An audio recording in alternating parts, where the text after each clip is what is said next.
بسم اللہ الرحمن الرحیم الحمد للہ رب العالمین والصلاة والسلام علی سید الانبیاء والمرسلین قال اللہ تعالی وتبارک فی القرآن المجید والفرقان الحمید بسم اللہ الرحمن الرحیم یا ایہا الذین آمنوا لا تقدموا بین یدی اللہ ورسولہ واتقوا اللہ ان اللہ سمیع علیم یا ایہا الذین آمنوا لا ترفعوا اصواتکم فوق صوت النبی ولا تجہروا له بالقول کجہر بعضکم لبعض ان تحبط اعمالکم وانتم لا تشعرون ان الذین یغضون اصواتهم عند رسول اللہ اولئک الذین امتحن اللہ قلوبهم للتقوى لهم مغفرۃ واجر عظیم ان الذین ینادونک من وراء الحجرات اکثرهم لا یعقلون ولو انہم صبروا حتی تخرج الیہم لکان خیرا لهم واللہ غفور رحیم صدق اللہ مولانا العظیم وصدق رسولہ النبی الکریم الرؤوف الرحیم اللہم نور قلوبنا بالقرآن وزین اخلاقنا بالقرآن وادخلنا الجنة بالقرآن ونجنا من النار بالقرآن قال اللہ تعالی وتبارک فی شان حبیبہ مخبرا وعامرا ان اللہ وملائکتہ یصلون علی النبی یا ایہا الذین آمنوا صلوا علیہ وسلموا تسلیما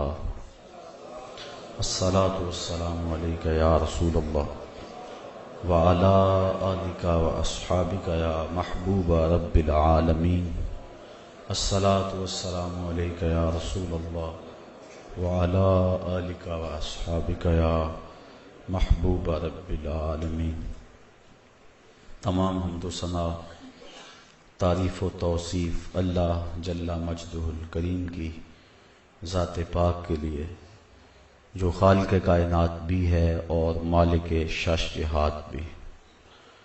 اللہ جل وعلا کی حمد و ثنا کے بعد حضور نبی اکرم شفیع امم رسول محتشم نبی مکرم اللہ کے پیارے امت کے سہارے رب کے محبوب دانائے غیوب مالک رقاب امم فخر عرب و عجم والی کون و مکان سیاہ لا مکان سید انس و جاں سرور لالا رخاں نیر تاباں سر نشین مہوشاں ماہ خوباں شہنشاہ حسینہ تتمہ دوراں سر خیل زہرہ جمالاں جلوہ صبح ازل نور ذات لم یزل باعث تکوین عالم فخر آدم و بنی آدم نیر بطحا رازدار ما اوہا شاہد ما طغا صاحب علم نشرہ معصوم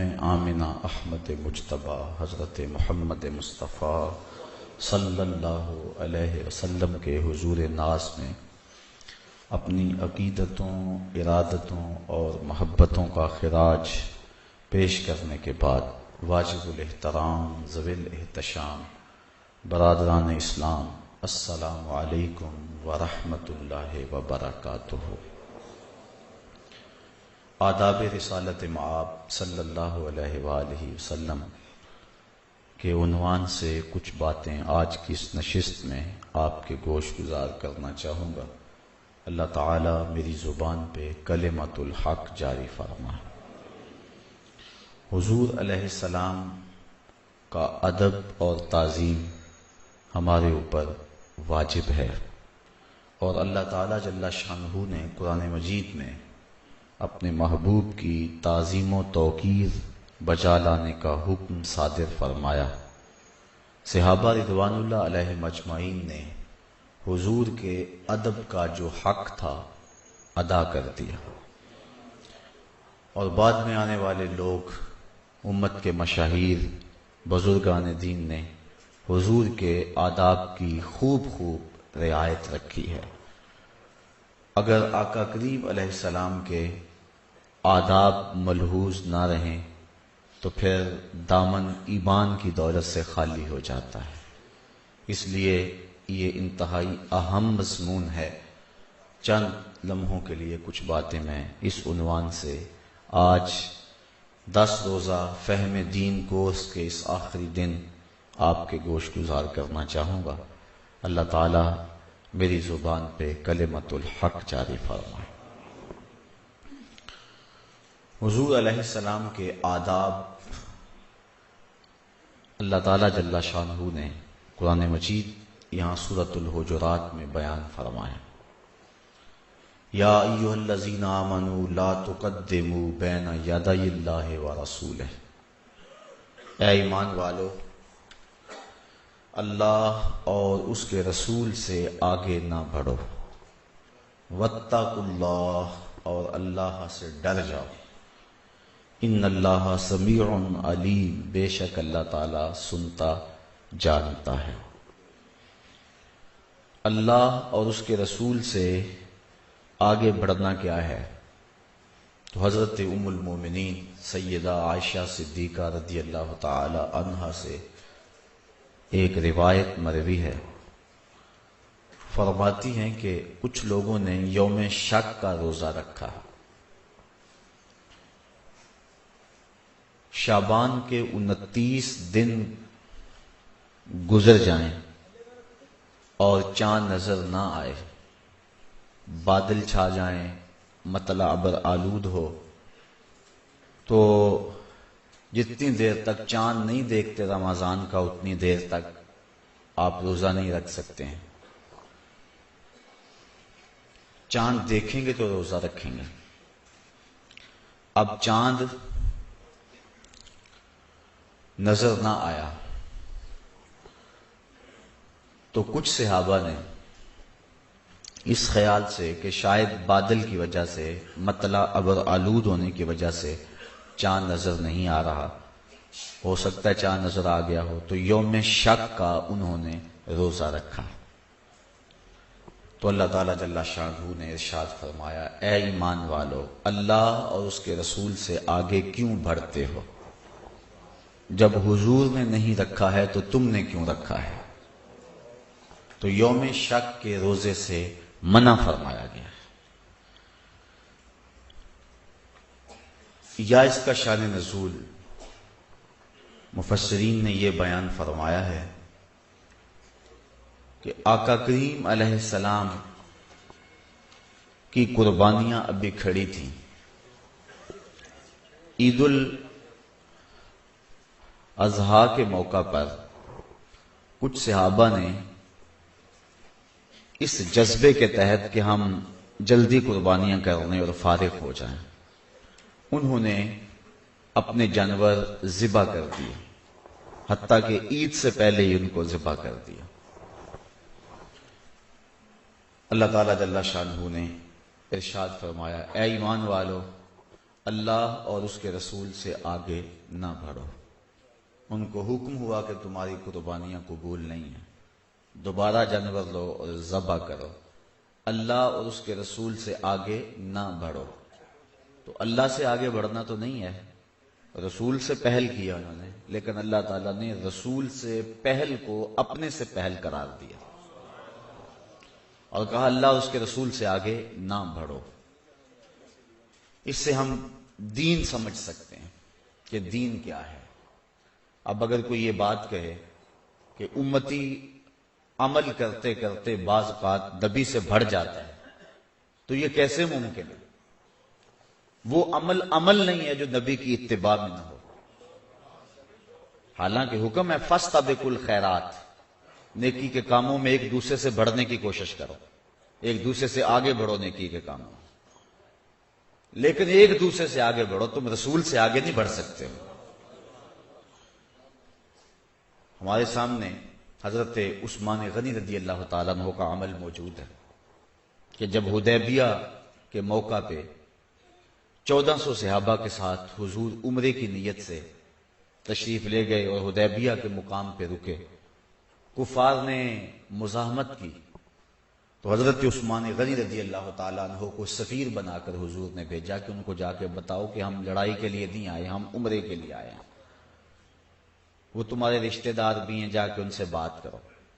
تو وہ گئے، کفار نہ مانے، انہوں نے کہا کہ نہیں، یہ نہیں ہو سکتا، لیکن چلو عثمان تم خود آئے ہو، یہ اللہ کا گھر کعبہ سامنے ہے، جاؤ طواف کر لو، عمرہ کر لو، حجر اسود کو بوسہ دے لو۔ اب کتنا اچھا موقع تھا، لیکن حضرت عثمان غنی رضی اللہ تعالیٰ عنہ نے فرمایا کیا سمجھتے ہو، میرے رسول عمرہ نہ کرے اور میں کروں؟ حضور علیہ السلام وہاں ہوں اور میں کعبۃ اللہ کا طواف کروں؟ کہا کیسے ہو سکتا ہے، واللہ میں نہ طواف کروں گا، نہ عمرہ کروں گا، نہ حجر اسود کو بوسہ دوں گا، یہ حضور کریں گے تو میں کروں گا۔ تو حضور کی اتباع میں جو عمل کیا جائے وہ دین ہے۔ حضرت عمر فاروق رضی اللہ تعالیٰ عنہ طواف کرتے کرتے حجر اسود کو چوما اور کہا ہے حجر اسود تجھے میں کبھی نہ چومتا اگر میرے رسول نے تجھے بوسہ نہ دیا ہوتا۔ تو کہا اے ایمان والو، اللہ اور اس کے رسول سے آگے نہ بڑھو۔ اسی لیے اقبال کہتا ہے بمصطفیٰ برساں کھیش را کے دیں ہم آؤست، اگر باؤ نہ رسیدی تمام بولہ بیست۔ یہ ایک راستہ ہے، اس کے علاوہ اور کوئی راستہ نہیں ہے۔ اگر کوئی اور راستہ کوئی اختیار کرے گا تو مردود ہوگا، مقبول نہیں ہوگا۔ تو فرمایا ایمان والو، اللہ اور اس کے رسول سے آگے نہ بڑھو، واتقوا اللہ، اور اللہ سے ڈر جاؤ۔ اگر تم اللہ اور اس کے رسول سے آگے بڑھو تو تم یہ سمجھو کہ ہمارا یہ عمل قبول ہوگا، نہیں، اس کا قہر نازل ہوگا تمہارے اوپر۔ ڈر جاؤ اللہ سے۔ ان اللہ سمیع علیم، بے شک اللہ سنتا جانتا ہے، اسے پتا ہے، وہ سنتا بھی ہے، اسے علم بھی ہے۔ تو اللہ اور اس کے رسول سے آگے بڑھنے کی کوشش نہ کرو۔ دوسرا ادب سکھایا، یا ایھا الذین آمنوا، اے اہل ایمان، لا ترفعوا اصواتکم فوق صوت النبی، اپنی آواز کو نبی کی آواز سے اونچا نہ کرنا۔ تمہارا انداز، تمہارا لہجہ، تمہاری آواز نبی کی آواز سے اونچی نہ ہونے پائے۔ وَلَا تَجْهَرُوا لَهُ بِالْقَوْلِ كَجَهْرِ بَعْضِكُمْ لِبَعْضٍ، اور جس طرح ایک دوسرے سے چلا کر بات کرتے ہو، میرے نبی سے یوں بات نہ کرنا۔ ادب کے دامن کو تھامے رکھنا۔ لے سانس بھی آہستہ کے دربار نبی ہے۔ یہاں تو سانسوں کا شور بھی بے ادبی کہلاتا ہے۔ شعر عزت بخاری کا ہے، لیکن علامہ اقبال نے اپنے کلام میں درج کیا، ادب گاہیست زیر آسماں از عرش نازک تر، نفس گم کردہ می آئے جنید و با یزید اینجا۔ یہاں تو جنید بغدادی اور با یزید بستامی آتے ہیں تو وہ بھی سانسوں کو روک کے آتے ہیں۔ یہاں تو سانسوں کا شور بھی بے ادبی کہلاتا ہے، سانسوں کا شور بھی نہ ہونے پائے۔ حضرت امام مالک امام دار الہجرہ، آپ نے 40 سال تک مسجد نبوی میں حضور علیہ السلام کے روضہ پر نور کے سامنے بیٹھ کر درس حدیث دیا ہے۔ حضرت امام شافعی فرماتے ہیں کہ جب میں ان کی مجلس حدیث میں بیٹھا تو مجھے ان پر فدا کر دیا ایک ادا نے۔ محدثین کا طریقہ ہے، جب حدیث بیان کرتے ہیں تو کہتے ہیں قال قال رسول اللہ صلی اللہ علیہ وسلم، کہ حضور علیہ السلام نے فرمایا۔ حضرت امام مالک امام دار الہجرہ حضور کے روضہ کے سامنے بیٹھ کر حدیث پڑھاتے تھے، تو محدثین کہتے ہیں قال قال رسول اللہ صلی اللہ علیہ وسلم، لیکن یہ جب حدیث بیان کرتے تو حضور کے روضے کی طرف اشارہ کر کے کہتے کالا کالا صاحب حاض المزار، اس گنبد خضرا کے مکین نے یہ بات کہی ہے، اس روضے کے مکین نے یہ بات فرمائی ہے۔ تو کہا ایسا دلوں پہ اثر ہوتا کہ میں ان کا ہی ہو کے رہ گیا۔ 40 سال تک درس حدیث دیا امام مالک نے حضور کے قدموں میں بیٹھ کے، لیکن ادب کا عالم یہ ہے کہ 40 سال میں کتاب کے ورقے کے پلٹنے کی آواز کو بھی پیدا نہیں ہونے دیا۔ یہ رعایت رکھی ہے حضور کے دروازے، حضور کی چوکھٹ کے آداب کی۔ تو خبردار میرے نبی کی آواز سے آواز بھی اونچی نہ ہونے پائے۔ اگر آواز اونچی ہو گئی تو عمل ضائع کر دیں گے اور تمہیں خبر بھی نہیں ہونے دیں گے۔ اب ذرا غور کریں، مولوی نے نہیں بخشوانا، قرآن مجید کی تعلیمات کو دیکھیں، کہیں ایسا نہ ہو کہ فرقے کے پیچھے لگ کے اپنا سب کچھ لٹا بیٹھے اور برباد کر بیٹھے۔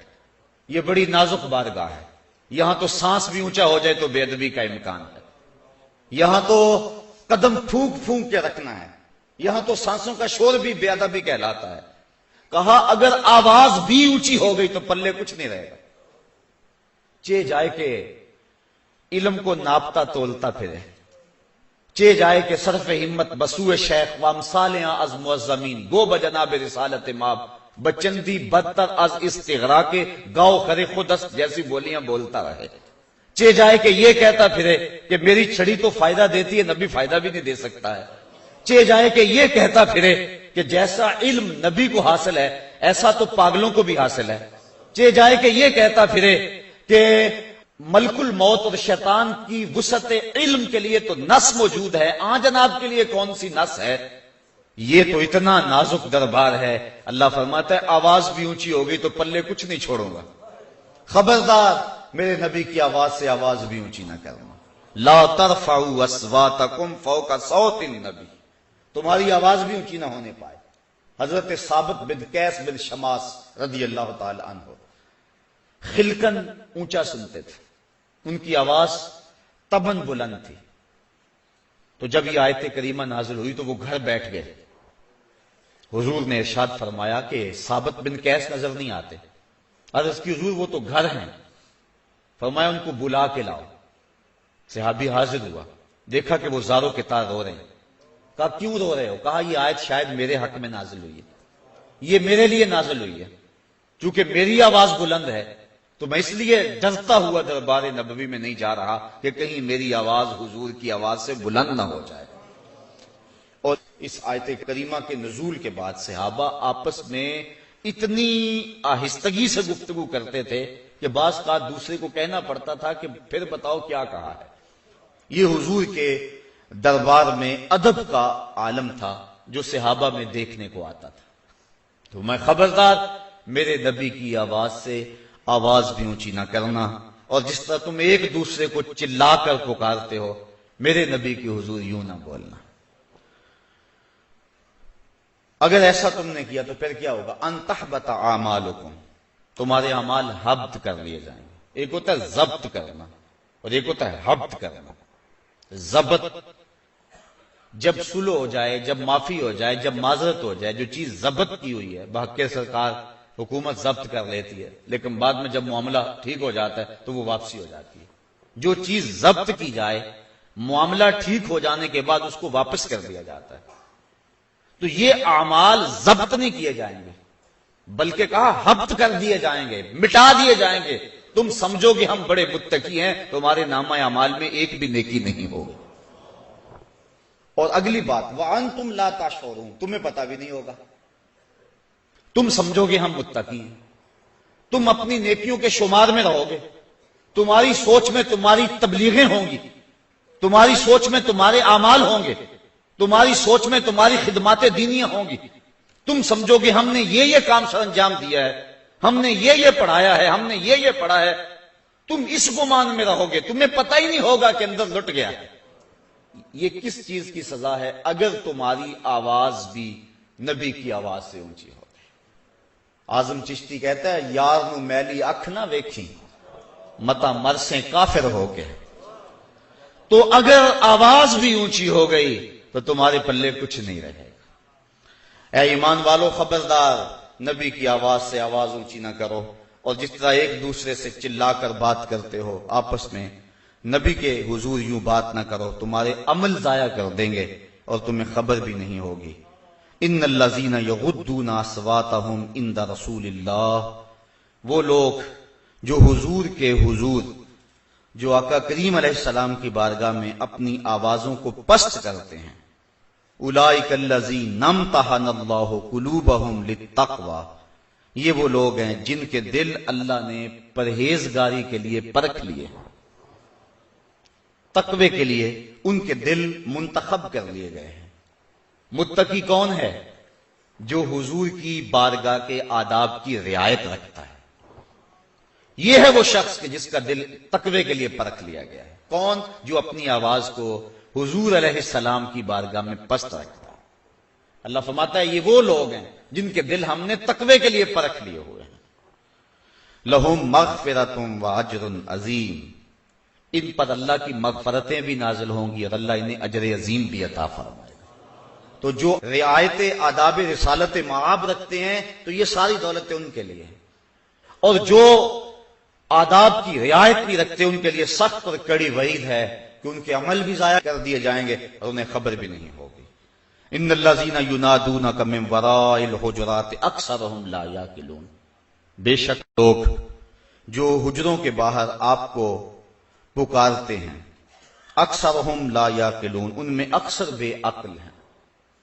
یہ وفد بنی تمیم آیا تھا حضور کی خدمت میں، اور حضور کے دروازوں سے باہر کھڑے ہو کے انہوں نے حضور کو آوازیں دینا شروع کر دی تھی۔ میرے مالک کو یہ گوارا نہ ہوا کہ میرے نبی کو یوں آواز دی جائے۔ کہا کہ وہ لوگ جو حجروں کے باہر کھڑے ہو کے نبی کو آوازیں دیتے ہیں، فرمایا یہ عقل کا چراغ اپنے پاس نہیں رکھتے ہیں۔ کیوں؟ فرمایا وَلَوْ أَنَّهُمْ صَبَرُوا حَتَّى تَخْرُجَ إِلَيْهِمْ، یہ صبر تو کرتے، چوکھٹ کے ساتھ لگ کے تو بیٹھتے، نبی خود ہی جلوہ گر ہو جاتا۔ بھلا نبی کو نہیں پتا کہ میری چوکھٹ پہ کون آیا ہے؟ یہ تو گھر سے چلے تھے، نبی باخبر ہو گیا تھا۔ بندہ مٹ نہ جائے آقا پہ تو وہ بندہ کیا ہے، بے خبر ہو جو غلاموں سے وہ آقا کیا ہے۔ حتیٰ تخرج الیہم، اگر یہ صبر کرتے نبی خود ہی تشریف لے آتے۔ اب یہ ادب تھا حضور کی چوکھٹ کا کہ صحابہ حضور کے دروازے پہ دستک نہیں دیتے تھے، بلکہ چوکھٹ سے لگ کر بیٹھ جاتے تھے۔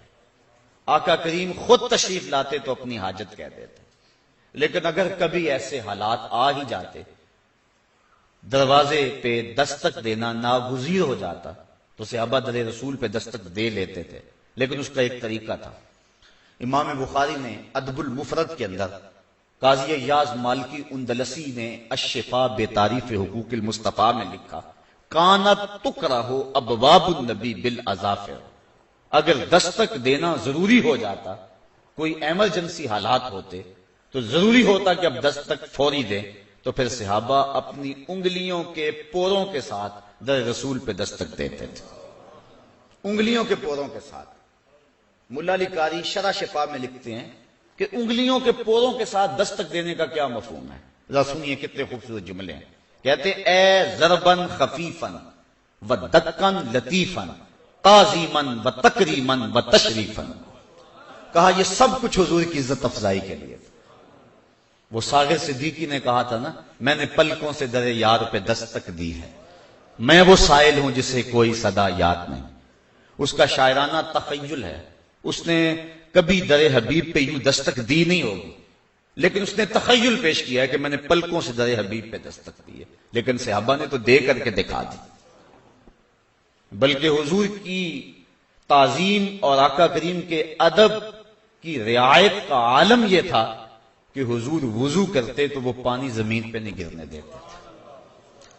آقا کریم علیہ السلام لعاب پھینکتے تو وہ کسی کے ہاتھوں پہ ہوتا، اور وہ پانی اور وہ لعاب وہ اپنے چہروں پہ مل لیتے، اور جس کو وہ پانی میسر نہ آتا تو وہ کسی کے گیلے ہاتھوں سے ہاتھ مس کر کے اپنے چہروں پہ مل لیتے۔ جنہ اکھیاں دل بر تکیا او اکھیاں ہی تک لیاں، تو ملیوں تا ساجن ملیا ہن آساں ہی لگ رہیاں۔ تو جس کو وہ پانی میسر نہ ہوتا تو وہ ان گیلے ہاتھوں سے ہاتھ مس کر کے رگڑ کے اپنے چہرے پہ مل لیتے۔ یہ حضور کے آداب کی رعایت تھی اور حضور کی تعظیم کا عالم تھا جو صحابہ کے اندر پایا جاتا تھا۔ ابن عمر رضی اللہ تعالی عنہ جب مسجد نبوی میں آتے تو حضور کے وصال کے بعد جہاں حضور تشریف فرما ہوتے جس ممبر پہ، اس ممبر کی سیڑھیوں پر اپنے ہاتھ پھیر کر اپنے منہ پہ مل لیتے تھے کہ اس جگہ پہ حضور جلوہ فراز ہوتے رہے۔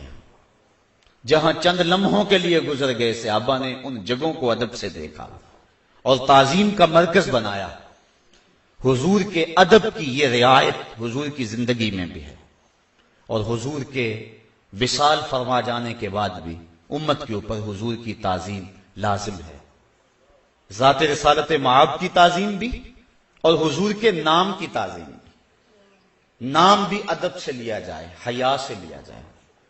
جب یہ تلفظ ادا ہو لبوں سے تو اس وقت حضور کا اجلال و تعظیم چھایا ہوا ہو، اور لازم ہے کہ جب نام رسول لیا جائے تو حضور پہ درود پڑا جائے۔ آقا کریم صلی اللہ علیہ وسلم نے ارشاد فرمایا کہ مجھے جبریل نے آ کر کہا اس شخص کی ناک خاک آلود ہو جس کے سامنے آپ کا نام لیا جائے اور وہ آپ پر درود نہ پڑے۔ تو یہ حضور کے نام کے ادب کی رعایت ہے جو صحابہ نے کی اور بعد میں آنے والوں نے کی۔ محمود غزنوی کی خدمت میں ایاز کا ایک بیٹا شب و روز مصروف رہتا تھا، بادشاہ اس سے محبت بھی بڑی کرتا تھا۔ ایک دن بادشاہ استنجا گاہ میں گیا، وہاں پانی نہیں تھا، تو اس نے آواز دی ایاز کے بیٹے مجھے پانی دو۔ اس نے پانی کا کوزہ بھرا اور بادشاہ کو دے دیا۔ اپنے ابو کو کہانی سنائی کہ آج بادشاہ نے میرا نام نہیں لیا، پتہ نہیں ناراض ہو گئے۔ ایاز آیا بادشاہ کی خدمت میں کہ میرے بیٹے سے کوئی گستاخی ہوگی ہے۔ کہا کیا ہوا ہے؟ حضور آپ نے اسے پکارا ہے لیکن نام نہیں لیا اس کا۔ تو سلطان کہنے لگا یہ راز اگر راز ہی رہتا تو ٹھیک تھا، لیکن چلو میں بتا دوں کہ میں نے آج تک اپنی زبان سے بے وضو نام محمد نہیں لیا، اور تیرے بیٹے کا نام محمد ہے اور میں وہاں تھا، تو اب مجھے پکارنا پڑ گیا تو میں نے پھر ایاز کا بیٹا ہی کہنا تھا، میرے لبوں پہ وہ نام تو نہیں آ سکتا جس کی نسبت حضور کے نام سے ہے۔ یہ ادب کی رعایت ہے، بلکہ حضور کی احادیث کا احترام اور ادب جو کیا گیا۔ حضرت امام بخاری جب بھی حدیث لکھتے تھے پہلے غسل کرتے تھے، پھر لباس بدلتے تھے، پھر 2 نفل پڑھتے تھے اور پھر کوئی حدیث لکھتے تھے۔ امام مالک سے اگر کوئی حدیث سننے آتا، کوئی مسئلہ پوچھنے آتا، کوئی شخص دروازے پہ آتا تو آپ خادم کو بھیجتے، اسے پوچھو کیا کرنا ہے، کوئی مسئلہ پوچھنا ہے یا حدیث رسول سننا چاہتا ہے؟ تو اگر کسی کی آرزو ہوتی کہ وہ حدیث رسول سننا چاہتا ہے تو پھر کیفیت اور ہوتی۔ اگر کوئی مسئلہ پوچھنا چاہتا تو اس کو وہی کھڑے کھڑے بتا دیتے، اور اگر وہ کہتا میں نے اللہ کے رسول کی کوئی حدیث سننی ہے تو فرماتے میاں تو بھی ٹھہر جا، مجھے بھی تیار ہو لینے دے۔ غسل کرتے، کپڑے بدلتے، تخت بچھتا، اس کے اوپر لوبان سلگائی جاتی، اس کے اوپر خوشبو چھڑکی جاتی، کستوری ماحول میں پھیلائی جاتی، اور پھر اس کو سامنے بٹھاتے بیٹھتے، فرماتے اب تو پوچھ اور میں تجھے اللہ کے رسول کی کوئی حدیث سناؤں۔ یہ آداب کی رعایت ہے۔ حضرت سعید عبد المسیب رضی اللہ تعالیٰ عنہ تابعی ہیں، آنکھوں سے نابینے، 80 سال کی عمر، زندگی موت کی کشمکش، چارپائی پہ لیٹے ہیں، اٹھا نہیں جاتا۔ کوئی شخص آپ سے ملنے آیا اور حضور کی کسی حدیث کے بارے میں سوال کر دیا تو فرمانے لگے اقعدونی، مجھے ذرا اٹھا کے بٹھاؤ۔ لوگوں نے کہا حضور جو حالت ہے آپ کی لیٹے لیٹے بیان کر دیں۔ کہا انی اکرہ ان احدث حدیث رسول اللہ وانا مستجع، میں اس بات کو گوارا ہی نہیں کرتا کہ میں خود لیٹا رہوں اور حدیث رسول کریم کی بیان کروں۔ کہا مجھے اٹھاؤ اور میں تعظیم و ادب کے ساتھ حضور کی حدیث کو بیان کروں گا۔ تو حضور کے آداب کی رعایت صحابہ نے کی، بعد میں آنے والوں نے کی۔ ادب سے حضور کا ساری زندگی نام لیا۔ وہ کیا کسی نے کہا تھا 1000 بار بشوئم دہن ز مشک و گلاب، ہنوز نامے تو گفتن کمال بے ادا بیست۔ وہ کہتا ہے 1000 بار مشک و عنبر سے میں اپنے منہ کو دھوؤں پھر بھی آپ کا نام لینے کے یہ منہ قابل نہیں ہو سکتا ہے۔ اور حسرت حسین حسرت کہتے ہیں زباں ہو محو توصیف و ثنا تو نعت کہتا ہوں، بنے جب دھڑکنے صلی اللہ تو نعت کہتا ہوں۔ ادب کی رعایت ہے۔ یہاں قدم قدم پہ اعلی حضرت حضور کے در نور کا ادب بیان کرتے ہوئے ایک جگہ پہ فرماتے ہیں نیم و طیبہ کے پھولوں پہ آنکھیں، بلبلوں پاس نزاکت چاہیے کہ حضور تو حضور ہیں، حضور کے در کے ادب کی رعایت کا عالم یہ ہے۔ فرمایا اگر جانا ہو در محبوب پہ، نصیب ہو جائے اس چوکھٹ کی حاضری، تو فرمایا وہاں کے آداب کی رعایت کا عالم یہ ہونا چاہیے کہ وہاں مسجد نبوی کو اور دائیں بائیں کے ماحول کو پوری آنکھ کھول کے نہیں دیکھنا چاہیے، آنکھ بھی آدھی کھلی ہوئی ہو، پوری آنکھ کھولنا بھی نہیں چاہیے، آدھی آنکھ سے ان مناظر کو دیکھو، یہ حضور کی چوکھٹ کے آداب کا عالم ہے۔ اللہ اکبر، لے سانس بھی آہستہ کہ دربار نبی ہے۔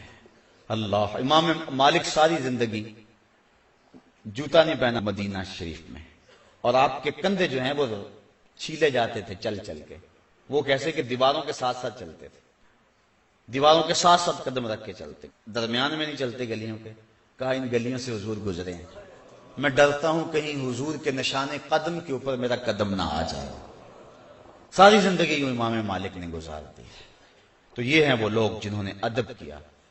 اللہ تعالیٰ نے اپنے محبوب کی چوکھٹ کے کئی آداب قرآن مجید میں سورہ حجرات کے علاوہ بھی سکھائے۔ جب صحابہ دعوت پہ آئے اور آقا کریم علیہ السلام نے ان کو کھانا دیا، انہوں نے کھایا، بعد میں باہر کچھ اور صحابہ تھے، چونکہ تھوڑی سی گنجائش تھی گھر میں، تو اب جو باہر ہیں وہ بےتاب ہیں کہ حضور کے گھر حاضر ہوں، اور جو اندر والے ان کا نکلنے کو جی نہیں چاہ رہا۔ کھانا کھا لیا اور بیٹھ کے وہاں آپس میں باتیں کرنے لگے۔ اب حضور علیہ السلام کس طرح کہیں کہ میری چوکھٹ سے باہر جاؤ؟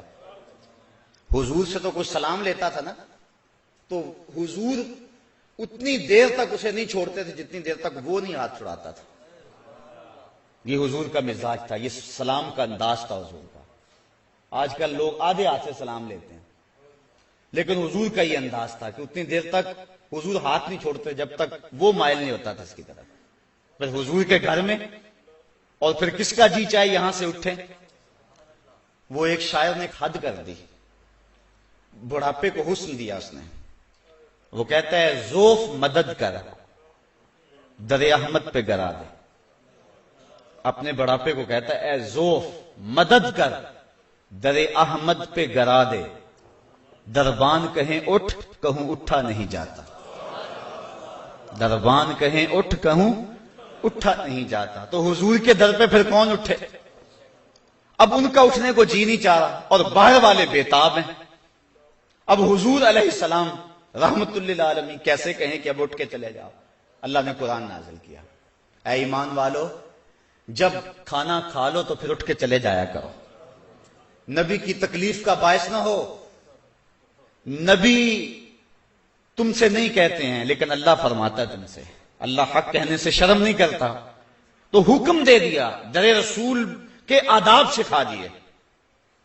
اور ایک اور موقع پہ فرمایا اے ایمان والو جب میرے نبی سے مسئلہ پوچھنا ہو تو یوں ہی نہ آ جاؤ، پہلے گھر جاؤ، کوئی صدقہ لو، پھر فقیر ڈھونڈو، پھر خیرات کرو، پھر نبی کی چوکھٹ پہ آؤ، پھر مسئلہ پوچھو، تمہیں پتہ چلے کس چوکھٹ پہ آ رہے ہیں۔ یہ آیت نازل ہوئی، حضرت علی المرتضیٰ نے اس پہ عمل کیا، فوراً منسوخ ہو گئی، چونکہ غریب صحابہ تو پھر کوئی مسئلہ پوچھ نہیں سکتے تھے۔ اللہ کو نہیں پتا تھا کہ بالآخر یہ آیت منسوخ ہونی ہے، صرف ایک بندہ ہی عمل کر سکے گا، پھر نازل ہی کیوں کی؟ نازل اس لیے کی کہ تمہیں نبی کی چوکھٹ کا ادب سکھانا مطلوب ہے۔ ادب یہی ہے، لیکن تمہاری غربت کا ہم لحاظ کرتے ہیں کہ تم چلو یوں ہی آ جایا کرو، ورنہ نبی کی چوکھٹ کا ادب اور عالم یہ ہے کہ حضور کے در پہ جب آؤ تو پہلے صدقہ دو، پھر حضور کی چوکھٹ پہ آؤ۔ اور آج بھی مستحب یہی ہے۔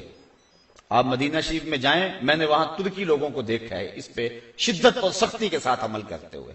جب بھی وہ حضور کے روضے پہ حاضری دینے آتے ہیں، پہلے وہ بخشیش کرتے ہیں، پہلے وہ کسی کو خیرات دیتے ہیں، اور پھر حضور کی چوکھٹ پہ آتے ہیں۔ حضرت ابی بن کعب نماز پڑھ رہے تھے، حضور علیہ السلام نے آواز دی، انہوں نے جلدی جلدی نماز مکمل کی اور حضور کی خدمت میں حاضر ہو گئے۔ آقا کریم نے فرمایا کہ تم نے دیر کر دی، تمہیں کس چیز نے روکا کہ میرے حضور حاضر ہوتے؟ عرض کی حضور نماز پڑھ رہا تھا۔ فرمایا تم نے قرآن نہیں سنا؟ یا ایھا الذین آمنوا استجیبوا للہ وللرسول اذا دعاکم، اے ایمان والو جب تمہیں اللہ اور اس کا رسول پکارے تو پھر ان کی پکار پہ لبیک کہا کرو۔ تو حکم ہے کہ حضور پکاریں تو نماز چھوڑ دو، حضور کی خدمت میں حاضر ہو جاؤ، پھر آقا کریم جو کہیں وہ کام کرو، اور جب واپس آؤ تو نماز وہاں سے شروع کرو جہاں سے چھوڑی تھی۔ تو یہ حضور کے در کا ادب ہے۔ تو کہا یا ایھا الذین آمنوا لا ترفعوا اصواتکم فوق صوت النبی، اے ایمان والو نبی کی آواز سے اپنی آواز کو بھی اونچا نہ کرو، اگر تمہاری آواز بھی اونچی ہو گئی تو تمہارے اعمال ضائع کر دیں گے اور تمہیں خبر بھی نہیں ہونے دیں گے. تم اپنے آپ کو متقی اور پرہیزگار سمجھتے رہو گے، لیکن اندر لٹ جائے گا، تمہارے پلے کچھ بھی نہیں رہے گا. تو اس در کے ادب کی رعایت تمہارے اوپر لازم ہے.